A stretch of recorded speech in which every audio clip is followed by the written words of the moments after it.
नमस्कार, परिवर्तन news channel में आप सभी का स्वागत है। चैनल से जुड़ने के लिए लाइक, सब्सक्राइब, कमेंट एवं शेयर करें। पी अपडेट में अखिल भारतीय विद्यार्थी परिषद पश्चिम बंगाल ने आने वाले दिनों में अपने कार्यक्रम की रूपरेखा तैयार को लेकर संवाददाता वार्ता कर जानकारी साझा किया था। इस वार्ता में 2021 परिवर्तन की लहर पश्चिम बंगाल में विद्यार्थियों ने भी कमर कस ली है। सुशासन की मांग, भ्रष्टाचार को समाप्त करना, हत्या, बलात्कारियों के लिए सजा देने की मांग को लेकर चेतावनी देते हुए नेहा त्रिपाठी, राष्ट्रीय महामंत्री अखिल भारतीय विद्यार्थी परिषद ने तेजतर्रार अंदाजों में पश्चिम बंगाल राज्य की केंद्रीय सरकार की नई शिक्षा नीतियों के लागू न होने के लाभान्वित के साथ हानियों से पीछे हो जाएगा। पश्चिम बंगाल राज्य सरकार नई शिक्षा नीतियों के लागू न होने से विफल है। केंद्र सरकार एवं राज्य सरकार के तालमेल नीतियों के बारे में बताया है। आगामी 6 जनवरी 2021 प्रति जिला KDM को डेपुटेशन जमा करेंगे एवं फरवरी महीने के 22वें कोलकाता चलो एवं 24 फरवरी को सिलीगुड़ी चलो के तहत बंगाल बचाओ आंदोलन अभियान चलाएंगे। इस कार्यक्रम में उपस्थित सुरंजन सरकार राज्य संपादक, कुमारी पायल धर दक्षिण बंग प्रदेश प्रमुख, सप्तर्षि सरकार राष्ट्रीय संपादक मौजूद थे।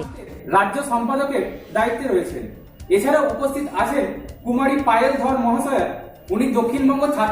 ছাত্রী প্রমুখের দায়িত্বে রয়েছেন, এবং আমি মৃন্ময় দাস বর্তমানে কলকাতা মহানগর সম্পাদক এবং দক্ষিণবঙ্গ মিডিয়া ইনচার্জের দায়িত্বে রয়েছি। আমি সুশ্রী নিধি ত্রিপাঠী মহাশয়কে অনুরোধ করছি আজকের এই প্রেস কনফারেন্সে আপনাদের সামনে বক্তব্য তুলে ধরার জন্য। मैं यहाँ पर अखिल भारतीय विद्यार्थी परिषद की राष्ट्रीय महामंत्री निधि त्रिपाठी वेस्ट बंगाल में कोलकाता में आज इसलिए उपस्थित हुई हूँ क्योंकि कोलकाता की स्थिति, वेस्ट बंगाल की स्थिति आज ऐसी है जो सभी से छिपी हुई नहीं है। हम देखते हैं कि जो वेस्ट बंगाल अपनी सरस्वती पूजा के लिए महिलाओं के प्रतिनिधित्व के लिए जाना जाता है, जिस दक्षिणेश्वर मंदिर की स्थापना स्वयं एक महिला ने 80s में की, आज उसी वेस्ट बंगाल में हम देखते हैं कि आए दिन बलात्कार की खबरें सामने आ रही है। एक 6 महीने की प्रेग्नेंट वुमेन का बलात्कार किया जाता है। एक हाई स्कूल की एक टीचर उसे और उसकी महिला मित्र को सड़कों पर TMC के गुंडे घसीटते हुए लेकर के जाते हैं। एक बलात्कार की घटना होने के बाद में स्वयं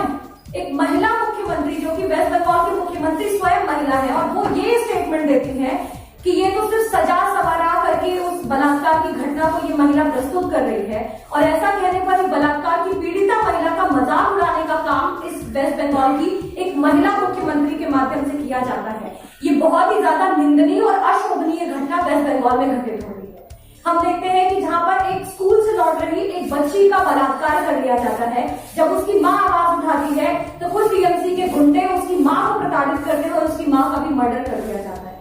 खुद 2016, 17 और 18 की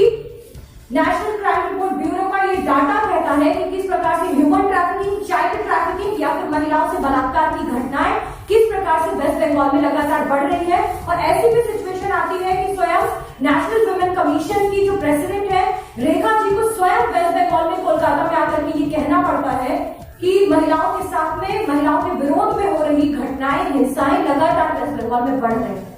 और इन सब घटनाएं ये इस बात का प्रमाण है कि आज महिलाओं की स्थिति वेस्ट बंगाल में कैसी है, और उन स्थिति को अंजाम देने वाले वो लोग जिनको तुष्टीकरण की उस प्रक्रिया को अपनाते हुए स्वयं ममता बनर्जी जी जो ऐसे घुसपैठी है उनको प्रश्रय देती है, और उनके द्वारा ऐसी घटनाओं को लगातार वेस्ट बंगाल में अंजाम दिया जा रहा है। और आज महिलाओं के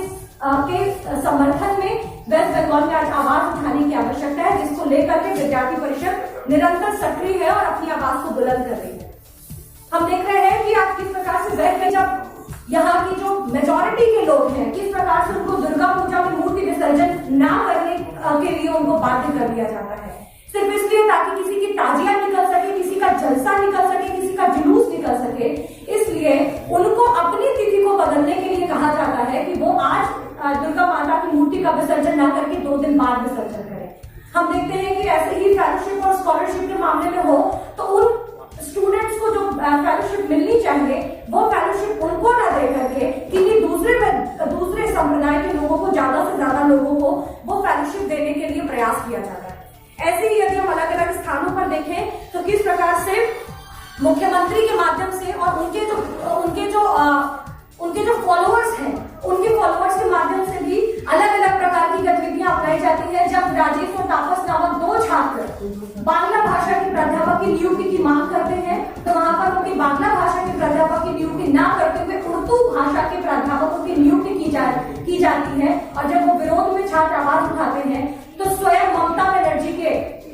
बनर्जी की जो सफेद वस्त्र धारण किए हुए जो उनके पद का अनुसरण करने वाले जो लोग हैं उनके द्वारा गोली चला दी जाती है और राजेश और तापस की हत्या कर दी जाती है। ऐसे अलग अलग स्थानों पर हम देखें तो बहुत सारे हैं। मालदा किसी से छिपा हुआ नहीं है। आज के समय में हम देखते हैं कि कोई एक ऐसा गांव जहां पर 300 परिवार हिंदू हैं और सिर्फ 15 या 20 परिवार ऐसे हैं जो दूसरे संप्रदाय के लोग हैं, और उन दूसरे संप्रदाय के लोगों को दुर्गा पूजा से दिक्कत होने लग जाती है और उनके कहने पर उन 300 परिवारों की इच्छा को, उनके धार्मिक स्वतंत्रता की, उस कॉन्स्टिट्यूशनल राइट को खत्म करके वहां पर पुलिस प्रशासन के द्वारा दुर्गा पूजा को बैन कर दिया जाता है, ताकि उन कुछ परिवारों को खुश किया जा सके और उन 300 परिवारों की इच्छाओं को दबाया जाए। तो में किस प्रकार से शिक्षा की जो स्थिति है वो निरंतर डाउन होती जा रही है। हम देखें तो नीट और जेईई की परीक्षा देने जाने वाले जो छात्र हैं, जब पता लगता है कि केंद्र सरकार के द्वारा नीट और जेईई की परीक्षा देने वाले जो छात्र हैं उनके एक वर्ष को सुरक्षित रखने के लिए वेस्ट बंगाल जब कहा जाता है कि वो परीक्षा देने जा सकते हैं, तो ऐसे समय में नीट और जेईई की परीक्षा के एक दिन पहले पश्चिम बंगाल के मुख्यमंत्री के द्वारा लॉकडाउन घोषित कर दिया जाता है, ताकि उन छात्रों का एक वर्ष बर्बाद हो जाए। ऐसी ही राष्ट्रीय शिक्षा नीति जो कि छात्रों के बेहतर भविष्य के लिए आई है, उसे ना लागू करते हुए वेस्ट बंगाल में ऐसे जिस राष्ट्रीय शिक्षा नीति के माध्यम से छात्रों की फेलोशिप बढ़ाने की बात की गई है, राष्ट्रीय शिक्षा नीति को लागू न करते हुए वेस्ट बंगाल में उन छात्रों के अधिकारों का हनन किया गया है। आज ही एक समाचार देखने को मिला कि प्राइमरी में पढ़ने वाले स्टूडेंट्स जिनको राष्ट्रीय शिक्षा नीति के माध्यम से आह्वान किया गया है कि उन्हें अब लंच के साथ साथ में ब्रेकफास्ट भी दिया जाएगा, उन्हें नाश्ता भी दिया, नाश्ता कैसे मिलेगा? क्या उसी पुराने ढर्रे पर वापस वही चलना चाहते हैं? इतने वर्षों से हम देखते हैं कि यहाँ पर स्कॉलरशिप और फेलोशिप की क्या दशा है वेस्ट बंगाल में। जिस राष्ट्रीय शिक्षा नीति के माध्यम से दिव्यांग छात्रों को समर्थन की बात की गई है, जिस राष्ट्रीय शिक्षा नीति के माध्यम से कस्तूरबा गांधी विद्यालय जिसको 8 से बढ़ाकर के कक्षा 12 तक कर दिया गया है, अगर वो राष्ट्रीय शिक्षा नीति वेस्ट बंगाल में लागू नहीं होती है तो उन महिलाओं की वो कस्तूरबा गांधी विद्यालय जो कक्षा 8 से बढ़ाकर के 9 तक किए गए हैं, आखिर वो महिलाएं, वो छात्राएं जो कस्तूरबा गांधी विद्यालय में पढ़ती है, आखिर वो लाभान्वित कैसे होंगी? जिन दिव्यांग छात्रों के लिए राष्ट्रीय शिक्षा नीति में छात्रावास की बात की गई है, अगर वो राष्ट्रीय शिक्षा नीति वेस्ट बंगाल में लागू नहीं होती है तो वो छात्र, दिव्यांग छात्र आखिर लाभान्वित कैसे हो पाएंगे? कहते हैं कि आज स्कूल और कॉलेजेस में शिक्षकों की भर्ती नहीं हो रही है, शिक्षकों की कमी है, और आखिर इसी प्रेस क्लब के बाहर 28 दिनों तक एसएससी की भर्ती को लेकर के भूख हड़ताल चली और 2 प्रेग्नेंट वुमेन, 2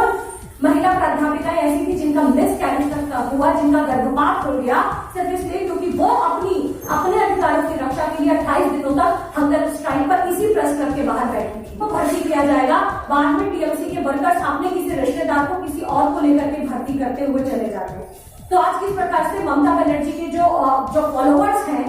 वो दीदी के फॉलोअर्स अपनी राह खुद बनाते हुए बंगाल के लोगों को निरंतर प्रताड़ित कर रहे हैं। आज शिक्षा की स्थिति वेस्ट बंगाल में क्या है, इंफ्रास्ट्रक्चर क्या है, आज कितने महीने हो गए, कितने वर्षों बीत गए, पर आज एजुकेशनल इंस्टीट्यूशंस का रेनोवेशन नहीं हो रहा। तो यदि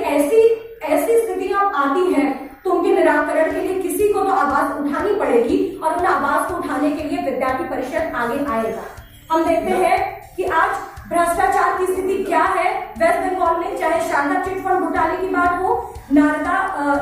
घोटाला हो, रोज वैली हो, आईकोर हो, त्रिफला कांड हो, फनी बुलबुल अम्फान के दौरान जो भ्रष्टाचार किया गया, राशि भ्रष्टाचार किया गया हो, कोविड के टाइम में पीपीई किट का जो भ्रष्टाचार किया गया है, कोविड से निवारण के लिए आए हुए फंड में भ्रष्टाचार किया गया हो, अम्फान के दौरान जो एक स्थिति वेस्ट बंगाल में पैदा हुई उसके निराकरण के लिए केंद्र सरकार से आए हुए पैसों में किया गया घोटाला हो, ऐसे अनेक प्रकार के घोटाले हैं जो आज हमें देखने को मिल रहे हैं। और मैं अगर बात करूं इन घोटालों के साथ में, अगर एक मैं बात करूं कि किस प्रकार से ये वेस्ट बंगाल की गवर्नमेंट, दीदी की ये सरकार किसान विरोधी है, उसका सबसे बड़ा प्रमाण है कि आज प्रधानमंत्री किसान सम्मान निधि योजना वेस्ट बंगाल में लागू नहीं की गई है। वो आयुष्मान भारत योजना के थ्रू अगर फ्री ऑफ कॉस्ट 5 लाख रुपए तक की धनराशि को प्राप्त करके वो अपना इलाज करा सकते थे, तो वो आयुष्मान भारत योजना को ना लागू करके दीदी ने अपना गरीबों के विरोधी चेहरे को अपना उजागर किया है। इस प्रकार से वहां पर भी कॉन्स्टिट्यूशनल राइट्स की हत्या कर दी जा रही है। यदि कोई एक छात्रा अपनी आइडियोलॉजी को फॉलो करती है, राष्ट्रवादी विचारों को फॉलो करती है, तो सरेआम उसका बलात्कार किया जाता है, उसको बलात्कार की धमकियां दे दी जाती हैं। इस प्रकार से लगातार उसकी कॉन्स्टिट्यूशनल राइट्स को खत्म किया जाता है। खुद टीएमसी के जो फॉलोअर्स हैं उनके घर में, उनके नेताओं के घर में बम की एक तरीके से फैक्ट्री हम उनको बोल सकते हैं कि किस प्रकार से उनके घर में बम मिलते हैं। ऐसे अनेक प्रकार की घटनाएं हैं जिनके माध्यम से आज हम देख रहे हैं कि वेस्ट बंगाल में लोकतांत्रिक जो अधिकार हैं, जो कॉन्स्टिट्यूशनल राइट्स हैं लोगों के, जो उनके बाबा साहब के द्वारा दिए गए उस संवैधानिक अधिकारों की हत्या वेस्ट बंगाल में की जा रही है। और उन सब अधिकारों की रक्षा करते हुए, उन सब अधिकारों को बचाते हुए और लोगों के जो वेस्ट बंगाल कभी हिंदू जीवन और आध्यात्मिक जागृति का केंद्र रहा, वो आज जिहादी मानसिकता से ग्रसित होता जा रहा है। उस जिहादी मानसिकता से वेस्ट बंगाल को उबारने के लिए, जो भारत के लिए वेस्ट बंगाल कभी पुनर्जागरण का केंद्र था, आज वो तुष्टीकरण की प्रयोगशाला बनता जा रहा है। अगर वो सारी चीजें, क्योंकि वो देश भर में इम्प्लीमेंट हो रहा है, अगर वो शिक्षा के नवाचार की ये सारी बातें देश भर में इम्प्लीमेंट होगी और वेस्ट बंगाल में यदि ममता दीदी ये कहती है कि वो एनईपी को लागू नहीं करेगी, तो एनईपी के थ्रू मिलने वाले जितने भी बेनिफिट्स हैं वो बाकी स्टेट्स में तो मिलेंगे, बट यहाँ की स्टूडेंट कम्युनिटी का क्या होगा? वो तो सारी की सारी स्टूडेंट कम्युनिटी उन सारे बेनिफिट्स से पीछे रह जाएगी। वो एक साल पढ़ने के बाद उसके हाथ में कुछ भी नहीं होता। पर यदि आज एनईपी के थ्रू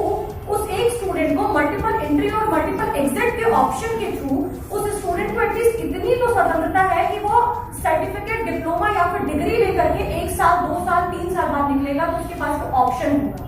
तो इसका मतलब ममता बनर्जी ये चाहती है कि अगर कोई भी ड्रॉप आउट हो रहा है किसी स्टूडेंट का, 1 साल के बाद दूसरे साल वो किसी परिस्थिति के कारण नहीं पढ़ पा रहा तो उसके हाथ में कुछ भी नहीं हो।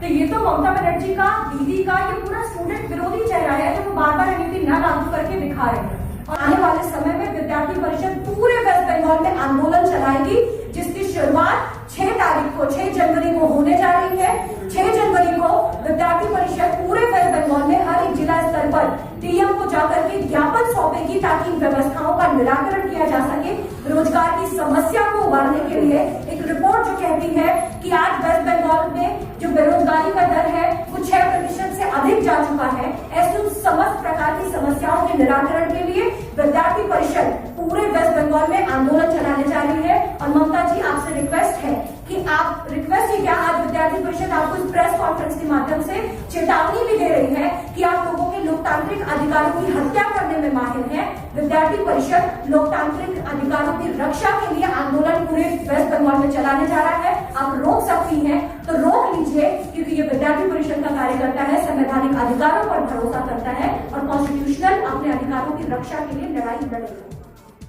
देखिए, स्टेट गवर्नमेंट और सेंट्रल गवर्नमेंट की दोनों के रोल अलग अलग होते हैं। और अगर सेंट्रल गवर्नमेंट ने अपना रोल निभाते हुए राष्ट्रीय शिक्षा नीति को लागू किया है, अब स्टेट गवर्नमेंट की जिम्मेदारी है कि वो अपने राज्य में टास्क फोर्स बना करके जल्द से जल्द एनईपी को लागू करे ताकि उसकी सुविधाएं उनको मिल सके। महिलाओं के लिए बेटी बचाओ बेटी पढ़ाओ योजना अगर केंद्र सरकार ने लागू की है और उसे स्टेट इंप्लीमेंट नहीं करता है तो ये स्टेट की जिम्मेदारी होगी, किसी अन्य सरकार की जिम्मेदारी नहीं होगी। तो दोनों के रोल अपने अलग अलग हैं और उन रोल को फॉलो करने के लिए स्टेट गवर्नमेंट ज्यादा जिम्मेदार है, ना कि केंद्र सरकार।